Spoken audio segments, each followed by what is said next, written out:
feature that's new to FIFA called Personality Plus. So it's basically us creating authentic player personality in every position on the pitch for all of the teams and leagues that we've got. So if you could play the video, that would be great. We've got a few videos here from our testbed environment. First up, we've got a shooting test we run on our players. So the guy on the right is a highly skilled player, the guy on the left, and you can see they're aiming for the top left-hand corner. That's me on the left. Yeah, and as you can see, the dispersion of the shooting, the accuracy of the shooting is much higher with a highly skilled player than the lowly skilled player. We don't actually have these players in the game. This is just a test we run to make sure it's working. Next up, shooting agility, something that's important in front of a goal. Here you can see a bouncing ball. The lowly skilled player can't get up over it, can't get a good connection on the ball, and is actually kind of topping it and bringing it down. Whereas a highly skilled player is actually able to maneuver, get under the ball, get a good kick on it, and actually place it in the net here. So the idea being you've got a lot more variety of the players. Here they are side by side so you can get a good chance to see them. In addition, dribbling is a big part of the game, as I'm sure everyone's aware. Guy on the right, highly skilled, able to turn on a sixpence, as we say in the UK. The lowly skilled player on the left-hand side, though, finding it a lot more difficult, taking longer, more weighty dribble touches and can't make quick, agile turns.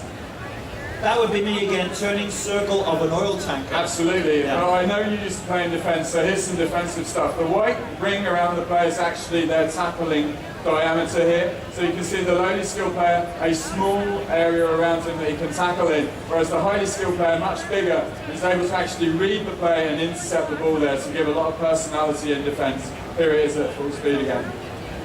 And lastly, ball control, something that's really important. A highly skilled player being able to take the ball out of the air and get it under control quickly. A low skilled player actually knocking the ball slightly in front of him, not able to take the ball under control. And as I say, these are some of the elements that are in the game this year, making personality outfield. Goalkeepers also coming in for a lot of attention here. So somewhat predictable in FIFA 10. Here you can see this guy's read the trajectory wrong. This example is a deflection and actually trying to recover and get back in time to make the save. So what we really wanted to do is to say, inject player personality in every position on the pitch. So as great as FIFA 10 was, 91 rated game, cost me a lot of money, welcome. It was a good party. If there was a criticism, a little bit of that ping-pong passing that went on? Absolutely. So this year, you know, we've done a lot to refine the gameplay. We've got a quick slide for you, actually. We have the first slide, if possible. This is from a piece of software used called DevChat, where we're actually tracking forum feedback here as an example that's come in. It's about positioning. So we're actually going into our forums, tracking it in our software. If you could go to the next slide as well, please. We've had many hundreds of these. But overwhelmingly, if you could play the next video, the biggest change we've made based on fan feedback has been ping-pong passing and removing it with a system we call pro passing. So can we have the video, please? The idea here that we're going to take skillful players with passing and be able to play kind of the proper game of football. So a highly skilled player here is going to try and make that ideal pass along the green line. You can see, pretty accurate, but still a certain amount. It's a 90-degree pass, it's kind of difficult. But a low-skilled player is going to find it a lot harder to make that very difficult play. You can see it's gone way out there. And what you're seeing is the context of the ball coming into the player's ability and the type of pass he's trying to make will mean that players actually have to think about what they're doing, play proper football, and not just arcade pass around. And overwhelmingly, that's the biggest thing we've been asked for this year. So quick question, explain to everyone what that test bed is, because I don't think everybody gets to see that, what a test bed is. Yeah, so I think it is actually the first time we've showed it in public. It's kind of important, I think that you guys do see what we're up to. We have a kind of what we call a test bed, an environment of FIFA where we can tweak and tune pretty much every parameter of player, AI, animation in the game, just to make sure we're covering everything off and test it out. That's what that is. We run tests in there, we check the shooting, the passing and everything else, and that's how we do it. But I think probably the important thing for you guys to hear is that's a very small snapshot of what we're doing this year. Come July, I'll be going on a press tour around Europe, telling a lot more stories about all the young stuff.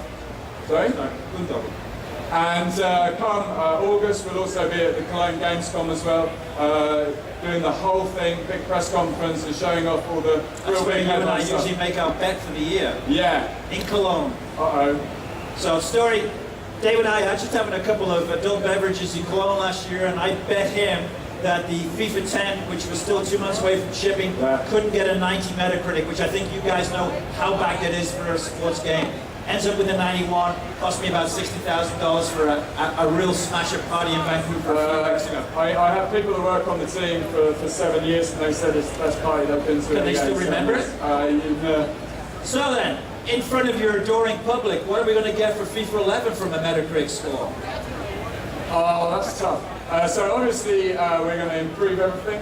We're responding to all the feedback, we're innovating. I think we will at least equal what we had last year. And I'm really hoping we're going to outdo it, because I know you've kind of made a bet with your boss. I have.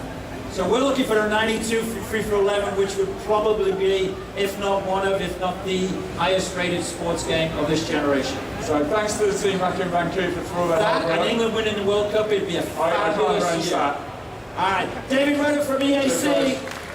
All right, David, great seeing you. See you in a bit.